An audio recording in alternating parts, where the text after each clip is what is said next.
Assalamualaikum warahmatullahi wabarakatuh.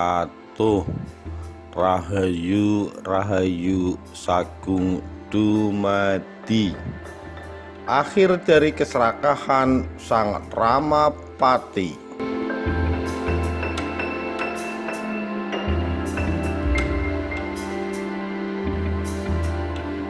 Akhirnya Sang Ramapati atau Dyah Halayudha sampai pada puncak ambisi kekuasaannya.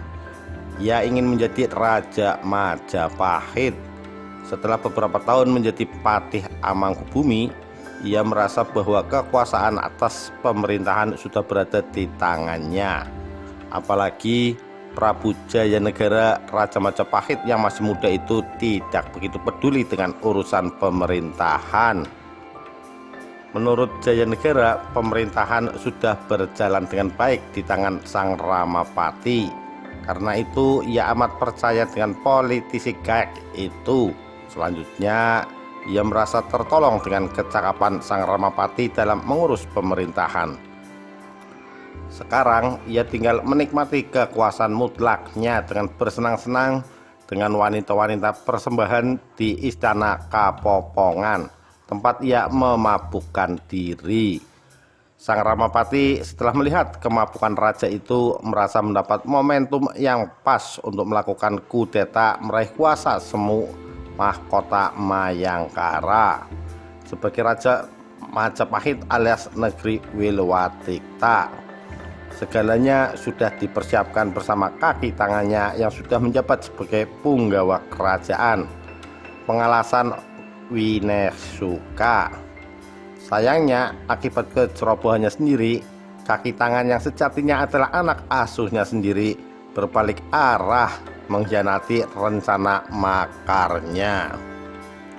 Sebab pengkhianatan itu tidak lain karena rasa percaya tak percaya terhadap dua orang anak asuhnya sendiri, yaitu Rasmi dan Rakuti.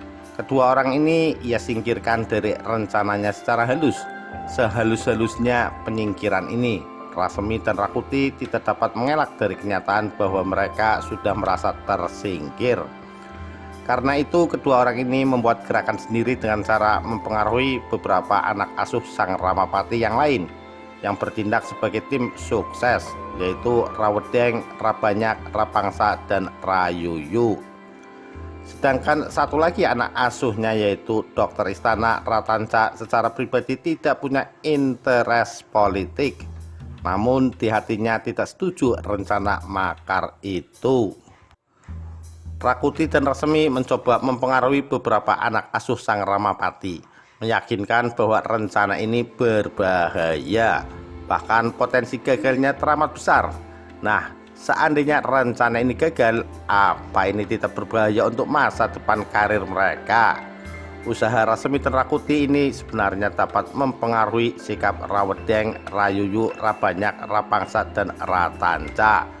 Sejatinya mereka juga meragukan keberhasilan upaya makar itu, dan tentu saja mereka membayangkan nasib mereka bila upaya itu gagal. Dasar, begitulah watak tim sukses yang hanya berpikir tentang keselamatan diri dan masa depannya. Akibat problem batin dan kepentingan pribadi para tim suksesnya itulah rencana makar itu dapat digagalkan. Pembunuhan terhadap Prabu Jayanegara yang sedang berasik wal masuk dengan gundik-gundiknya di Istana Kapopongan itu gagal. Digagalkan oleh para tim suksesnya dan pihak-pihak lain yang mengetahui adanya rencana jahat itu.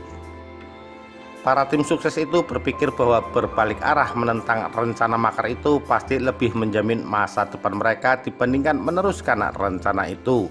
Apalagi darah mereka terasa badam puang bila membayangkan kegagalan-kegagalan atau kerusuhan-kerusuhan yang bakal terjadi andai pun kudeta itu berhasil dilakukan.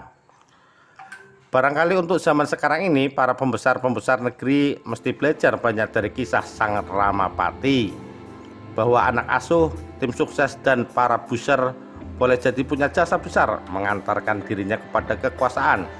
Bahkan dalam situasi-situasi pelik bisa saja mereka itu menjadi kekuatan untuk memerosotkan kekuasaannya.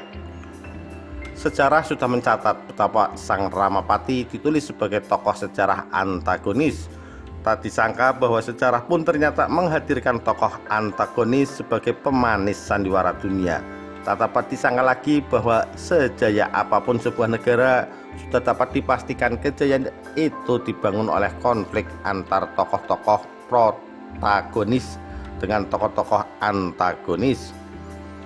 Sederhananya, negara adidaya manapun pasti dibangun dalam suasana pertarungan antara orang-orang baik dan orang-orang jahat. Orang-orang baik itu bisa jadi orang yang kuat dan penuh perhitungan, dan bisa pula orang-orang baik yang lugu, lemah hati, dan penuh kesembronoan. Sementara orang-orang jahat pun tak lebih sama keadaannya dengan orang-orang baik. Orang-orang jahat yang kuat, cerdas, culas, dan penuh kewaspadaan, dan orang-orang jahat yang lemah, picik, bodoh, dan tanpa perhitungan. Demikian akhir dari keserakahan Sang Ramapati yang hancur karena anak asuhnya sendiri. Sekian, terima kasih. Wassalamualaikum warahmatullahi wabarakatuh. Rahayu Rahayu Sagung Dumadi.